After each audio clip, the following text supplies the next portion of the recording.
And we are live with another episode of Hot Take Express with Kent Chamberlain. I'm your host, Kent Chamberlain. This is episode 9, Globeheads Did the Moon Landing. So it's been a while since I checked in.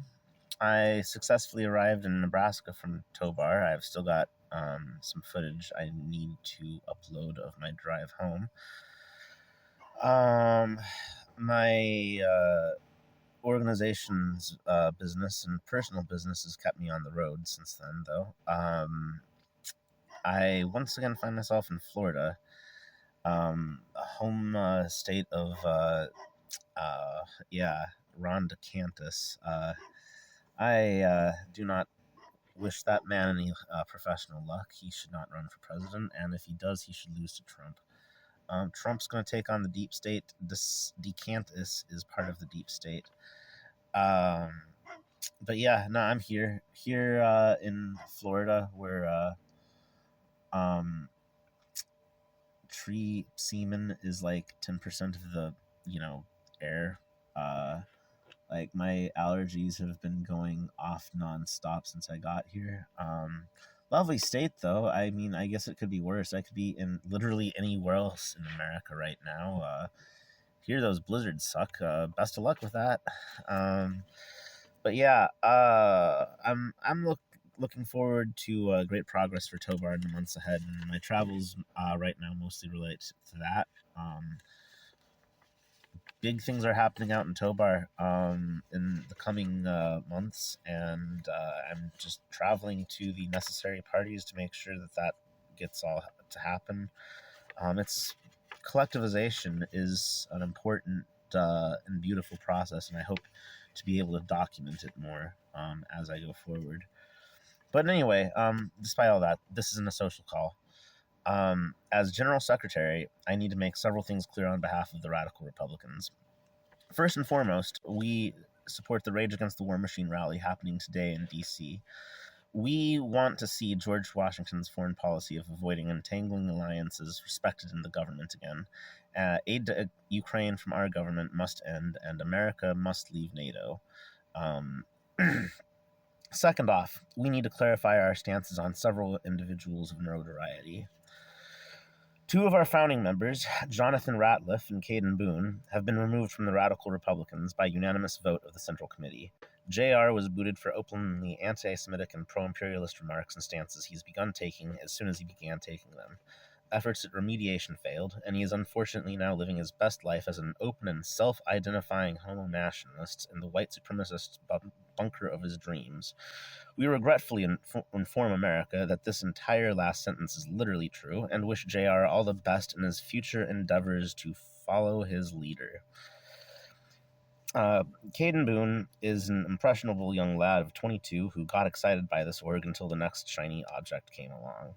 That shiny object was the manosphere, and the most ironic Sigma grindset kind of stuff, but for real. Flat Earth is repressed by Jewish globeheads and actual Nazi propaganda. He's a boy who lost his pink hair girlfriend about the same time he lost his pink hair religion, turned to the manosphere and got some terrible advice, and is hopefully smart enough to grow out of this cringe Nazi phase and be a decent human being. We hope he gets out of this and moves on to some kind of productive thing in his life. I mean, I've met the guy.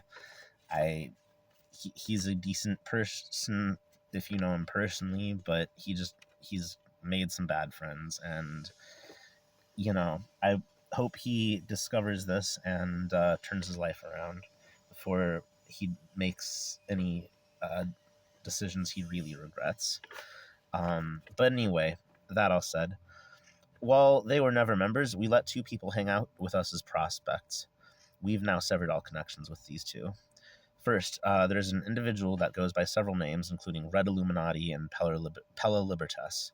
He hung out in some of our chats, posting boomer-tier George Carlin memes when he wasn't calling for the genocide of the evangelicals, all in the name of the Statue of Liberty, which is also Zeus' daughter.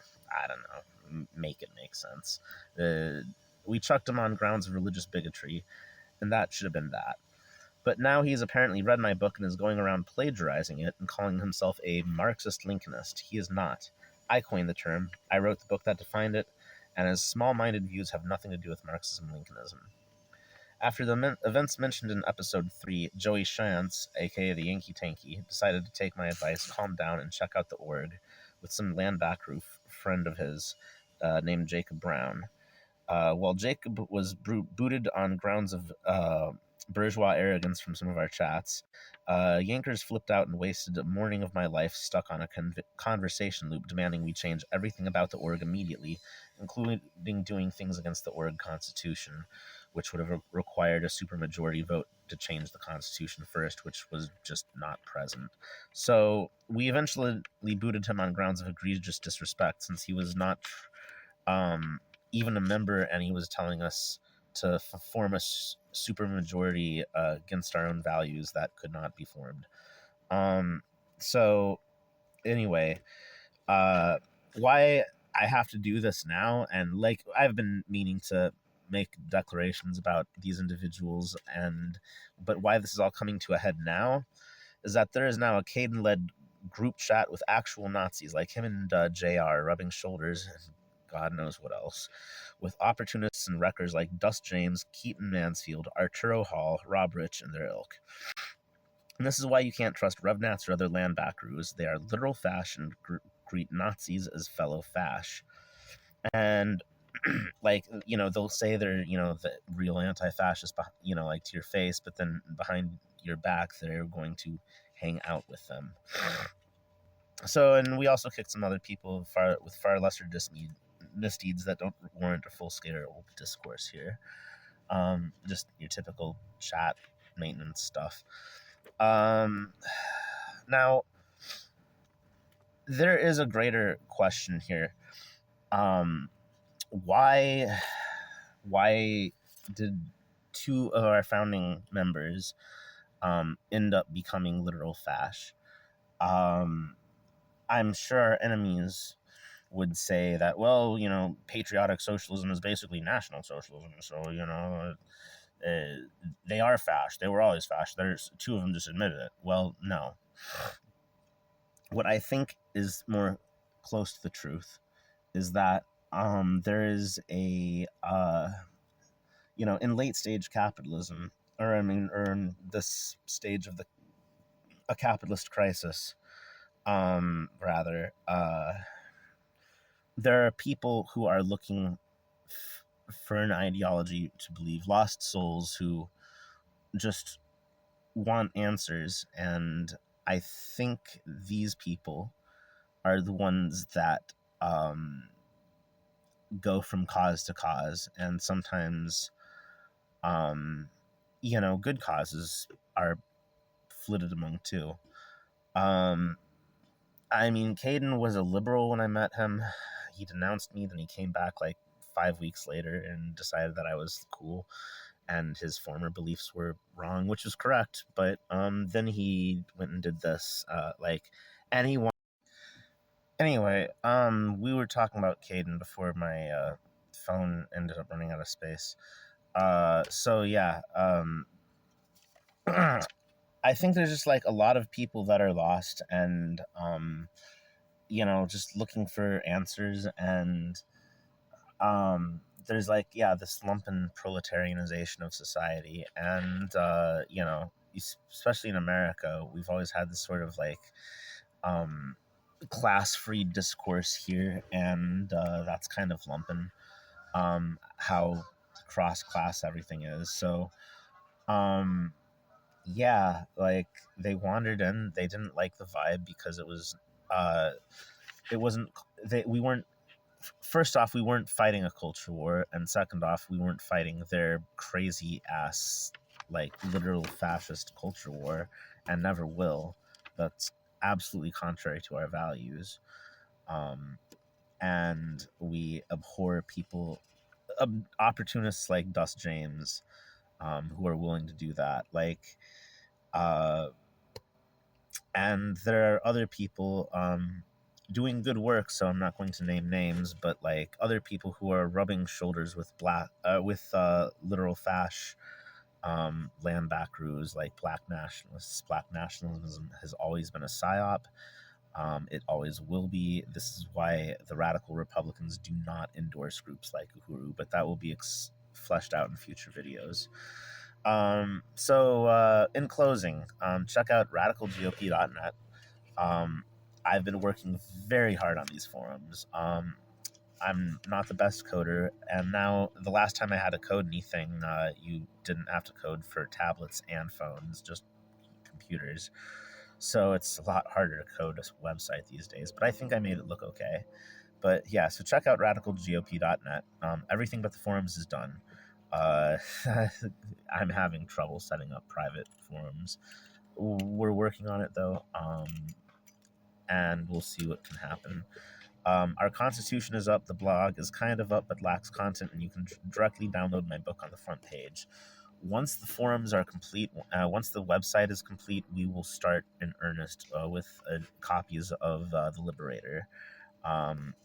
And I'm planning on retooling the Thomas Paine Institute into being sort of doing things like, providing a newsroom for The Liberator, email newsletter. I've seen a lot of you have been sending in requests to subscribe to it, so that's good. Keep it up. It is coming.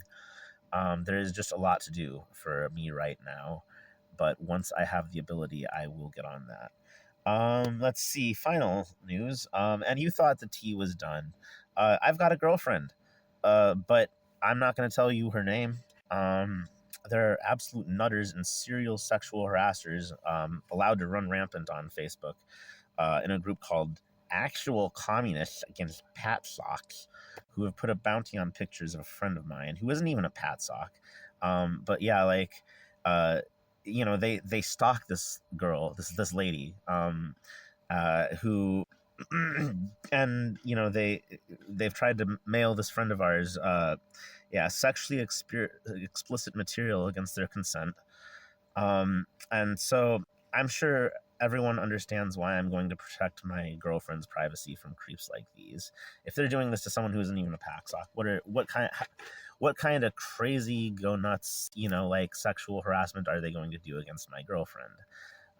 These people have also been like getting pretty wild against us and like sending us like threats and stuff, and making crap up about us. And so I just want to steer clear from drama and where possible deep state activists like these.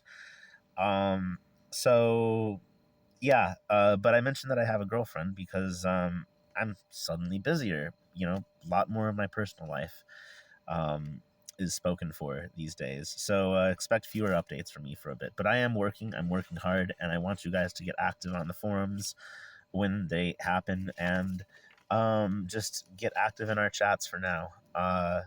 Love you all. And keep it real and all that. Oh yeah, that's the bit. And now you know. And knowing is half the battle. Hot Take Express!